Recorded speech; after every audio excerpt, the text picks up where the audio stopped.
Hi, everyone. Welcome back to the channel. My name is Danielle Lord. I'm the founder and principal of Archetype Learning Solutions. And on this channel, we talk about all things employee engagement. So this is part of my monthly webinar series. I'm converting over to the YouTube channel just so folks don't have to register and the emails and all that. And you can have access to these at any time that you want. So this is our September edition. And in September, our strategy is all around our meeting strategy, which I should tell you which strategy that is if you have the book. And we can talk about the book in just a few minutes later. So making meetings memorable is actually strategy 12. There's no rhyme or reason for how I put the strategies together. I was just trying to go in a non-linear format. Okay, but I'm prattling on here. So our strategy is simple. Employee engagement is about quality daily interactions, and we do that by engaging everyone every day. Our strategies are completely free. They are all from the heart. They don't require anything but a little bit of your time, attention, and maybe some ego to not have any ego. The other thing that I like to do is dive a little deeper into some of these topics as it relates to the human dynamics and the human behavior. And sometimes that's unpacking some of the psychology that comes along with it, because it's our humans that are showing up to work every day. So since this is one of our strategies, I'm just going to quickly share my screen and I give my PowerPoint presentation here as well. So there's something to follow along if you are interested in that. So this is a little different than some of my just daily updates that I do around employee engagement. All right, for this topic, this is again from our book, Engaging Your Employees, Strategy 12, Making Meetings Memorable. And the reason that I chose to tackle this as an engagement strategy is that I don't believe that we use meetings in a way that is really meaningful for us. And we tend to we're stuck in this old scientific management philosophy. And I don't know that I've talked about it a lot on this channel, but I certainly will. And that philosophy is old, it's outdated, it's tired. And it says that in our organizations, we have to be focused onto the task and the productivity. And it puts the people at a disadvantage. It puts relationships at a disadvantage. It puts trust and communication at a disadvantage. And when we don't have trust and communication through strong relationships, it puts our strategic goals at risk, and it puts our employee engagement at risk as well. I know a lot of people will say, it's work, just come to work and do your job.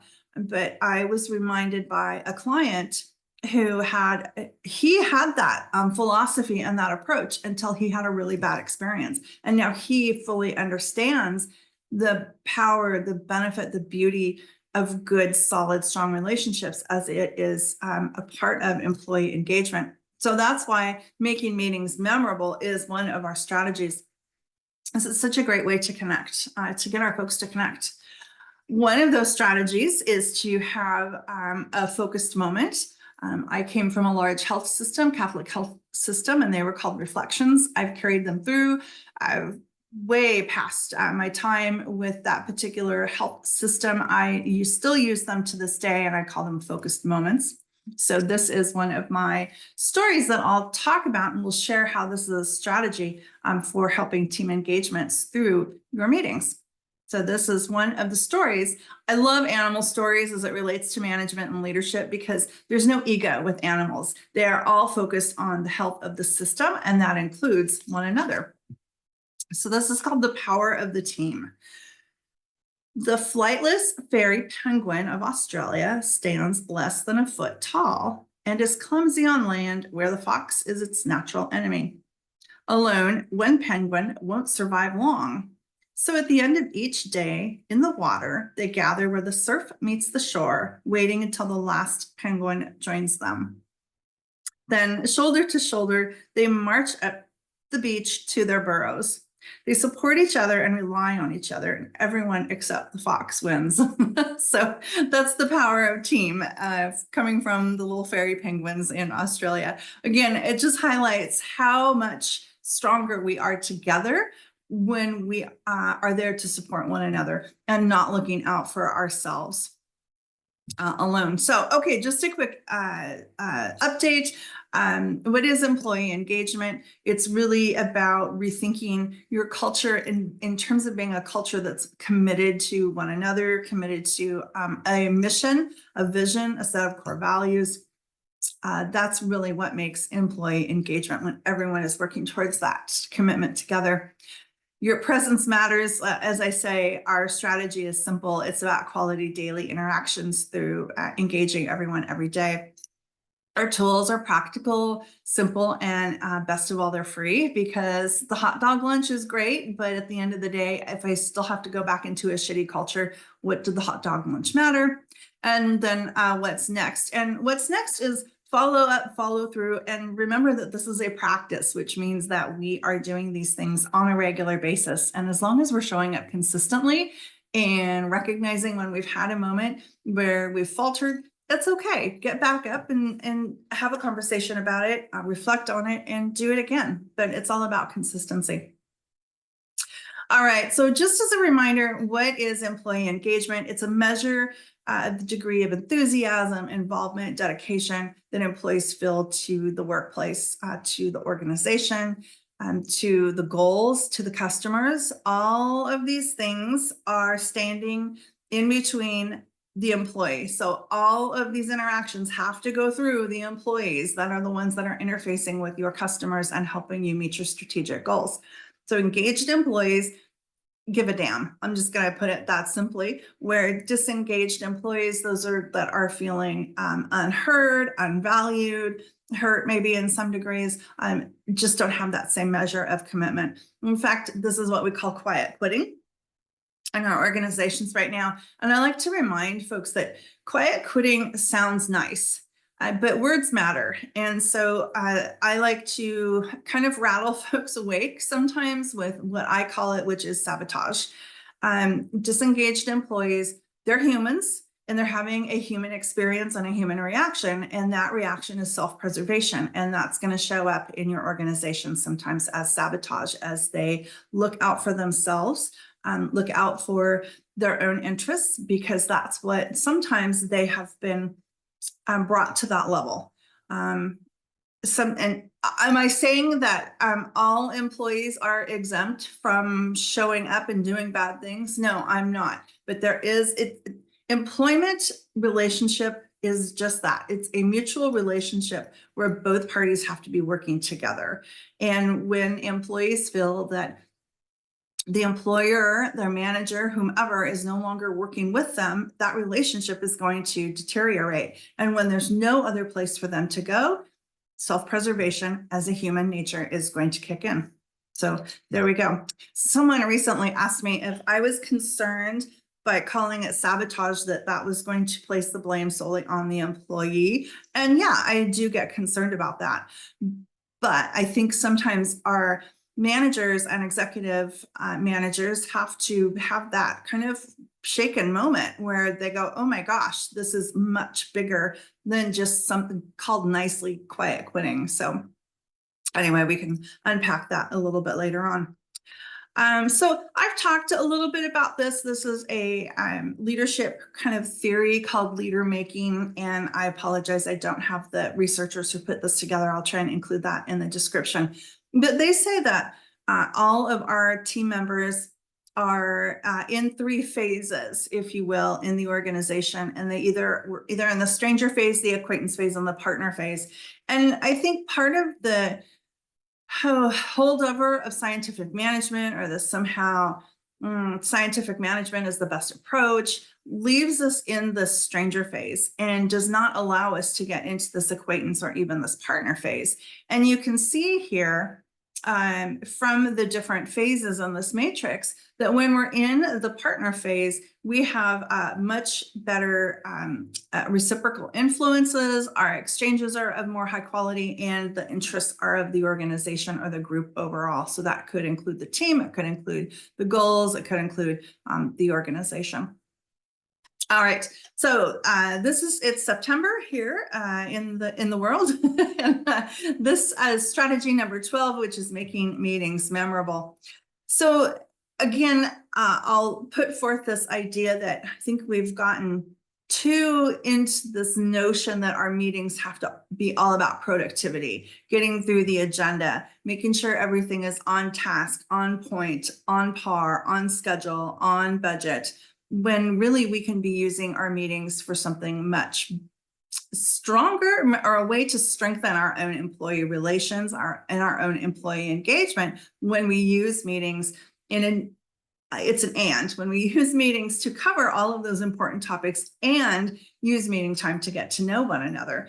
This has really been highlighted by the fact that we have taken away, the summer picnic and the holiday party and the fun events that we used to do within the organization as a cost-cutting means, and it's not helped us. So if we aren't going to go back to doing some of those events where we had the opportunity to connect as humans and team members, we have to find alternate ways to do that. And we can take 3 or 5 or 10 minutes at the top or the end of every meeting to find ways to connect with one another. So again, citing back to research by Cuddy, Glick, and Fisk in about 2013, this was a really powerful study that they did that said, if we don't have warmth within our relationship, and I'm using the term relationship lightly, meaning that because we're always in a relationship, it's just the quality of that relationship that really matters. And what they found in their research was that warmth was one of the biggest drivers to having that quality relationship. So it's actually really key in ensuring that we have employees who have a sense of longevity and are committed to the organizations. So team meetings are definitely a place where we can expand and share some of those ideas. So our organizational goals are often accomplished through teamwork. We reach a common decision or agreement. We solve problems. We understand situations in a different context through the exchange of ideas, perceptions, perspectives, and experiences. We use meetings to inform, present, and explain, and give feedback and get new and emerging ideas, hopefully, if you have that kind of culture and environment. That's obviously what we're striving for. But what if we could use team meetings to strengthen our team relationships? So that's really what this strategy is all about. So there's no real toolkit that comes with this, although if you're curious, you can go to my website, and I do have a strong teams toolkit with some really simple things that you can do at the top or at the end of each of your meetings. And I'll share why I say that in just a minute. So the Strong Teams Toolkit is out there. Of course, I do have my Engaging Your Employees Toolkit, which also includes some additional things that you can do. One of them, again, is sharing stories. I actually put this book together of stories so that people could share a story and talk through the different perspectives that they have as they hear the story. So there are questions in here that are designed to draw out things that people might be thinking about or experiencing as they hear these and engage with these stories. So that was the whole premise of the book. All right, here's something about team dynamics that doesn't necessarily get talked a lot about. I think people are generally aware of the idea. It's called the Tuckman model of forming, storming, norming, and performing. And if we don't use time to get to know one another, to understand each other's values, to engage in mutual respect with one another, to have that mutually beneficial, I almost said mutually exclusive, mutually beneficial relationship, we are likely to stay in the storming phase. And there's nothing that says you'll ever get to norming or performing. And so as long as we stay in the storming phase because we don't know one another, we don't like or respect one another, or trust, our communication is not functioning at its best, we're going to stay storming, and we're never going to get to the end goal of being a high performing team. And every time you get a new team member, you might be here in norming or performing, but every time you get a new team member, you're going to be back into the storming phase. So this is why it's so important for team members to get to know one another and take that time to connect personally and build on that relationship. We might not get to that relationship phase with every single person within the team or every single team member, but at least if we can get to the acquaintance phase, we're way better off than keeping everybody in that stranger phase at arm's length. All right. So storytelling is another great way. It's a good team engagement activity because it also supports this idea of what I call being VAP, which is vulnerable, authentic, and present. So it's a way for you to connect through some authenticity and vulnerability as well. But you know, there's some really compelling reasons why we use storytelling. Again, why the book Focused Moments, why I had that book published.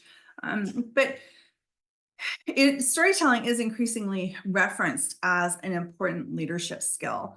And so being able to tell a good, compelling story is very, very important. It helps us highlight some heroes and call out some villains, attach some real facts, figures, and data to ways that make information much more compelling for our team members to take in. Stories are more memorable. People remember them. I remember a long time ago, someone used to say, facts tell, stories sell. And I thought that's a pretty powerful, easy to remember message. They're more personal. We learn things about others that we can connect with. And it is, again, a large part of being vulnerable and authentic and letting people see the real you. It's hard to throw somebody under the bus once we really know them and genuinely understand who they are as a human.